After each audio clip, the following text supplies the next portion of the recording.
എൻ്റെ പേര് ഫിലോമിന. ഞാൻ നിലമ്പൂരിൽ നിന്ന് വരുന്നു.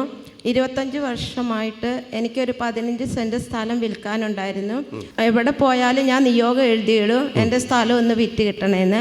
അതിൽ എൻ്റെ ചേച്ചിയൊക്കെ ഇവിടെ ധ്യാനത്തിന് വന്നിരുന്നു. എന്നിട്ട് കല്ലുപ്പ് കൊണ്ടുവന്ന് എൻ്റെ സ്ഥലത്തിട്ടു. എന്നിട്ട് എന്നോട് പറഞ്ഞു, ഞാൻ കല്ലുപ്പിട്ട് പ്രാർത്ഥിച്ചിട്ടുണ്ട്, നീ ഒരു ദിവസം ഇവിടെ വന്ന് ഒരു ഏകദിന കൺവെൻഷൻ കൂടാൻ പറഞ്ഞു. ഞാൻ നവംബർ 29-ാം തീയതി ഇവിടെ വന്ന് കൺവെൻഷൻ കൂടി പോയി. 7ാമത്തെ ദിവസം എനിക്ക് നല്ല വിലയ്ക്ക് എൻ്റെ സ്ഥലം വിറ്റ് കിട്ടി. അതിന് ഈശോന് നന്ദി പറഞ്ഞ് കണ്ടോ. മനസ്സിലായോ? 25 വർഷമായിട്ട് സ്ഥലം വിൽക്കാൻ തടസ്സം. 15 സെൻറ്റ് സ്ഥലം ഞാൻ പറഞ്ഞില്ല, ഇവിടെ ഇരിക്കുന്നുണ്ട്, ഇത് കാണുന്നവരിലുണ്ട്. മനസ്സിലായോ? ഇതിപ്പോൾ ആദ്യത്തെ സാക്ഷിയാണ്. ഇങ്ങനെ എത്ര സാക്ഷ്യങ്ങളാണ്. ഈ സഹോദരിയുടെ ബന്ധു ആരോ വന്നിട്ടാണ് ഇവിടുന്ന് ധ്യാനം കൂടിയിട്ട് കല്ലുപ്പ് വാങ്ങിക്കൊണ്ട് ഇവരുടെ സ്ഥലത്ത് കൊണ്ടുവന്ന് ഇടുകയാണ്.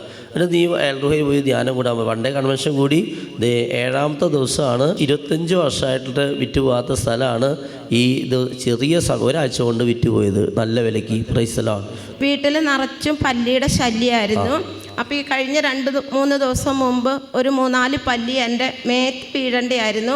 അതിൽ ഞാൻ പെട്ടെന്ന് മാറി എന്താണോ വീണെന്ന് നോക്കി. അപ്പോൾ പല്ലിയാണ്. അപ്പോൾ ഞാൻ വിചാരിച്ചു, ഞാൻ കുന്തിരിക്ക് ഇവിടുന്ന് കൊണ്ടുപോയി പോകച്ചല്ലോ, എന്നിട്ട് എന്താണ് ഈ പല്ലി പോകാത്തതെന്ന് വിചാരിച്ചു. അതിൽ ഞാൻ ഓർത്തു, അച്ഛൻ പറഞ്ഞില്ലേ കല്ലുപ്പിട്ട് ശക്തിയായിട്ട് വിശ്വാസ പ്രമാണം ചെല്ലണമെന്ന് പറഞ്ഞു. അതിൽ ഞാൻ പോയി കല്ലുപ്പ് എടുത്തുകൊണ്ട് വന്ന് ശക്തിയോടെ വിശ്വാസ പ്രമാണം ചൊല്ലി ഞാൻ പല്ലീനെ എറിഞ്ഞോടിച്ചു. ഇനി മേലാൽ എൻ്റെ ഭവനത്തിൽ വന്നു പോകരുത്. പിന്നെ ഇന്ന് വരെ എൻ്റെ വീട്ടിൽ പല്ലി ഉണ്ടായിട്ടില്ല. നന്ദി പറയുന്നു. ഈശോയ്ക്ക് 1000 നന്ദി പറയുന്നു. അടുത്ത ആൾ.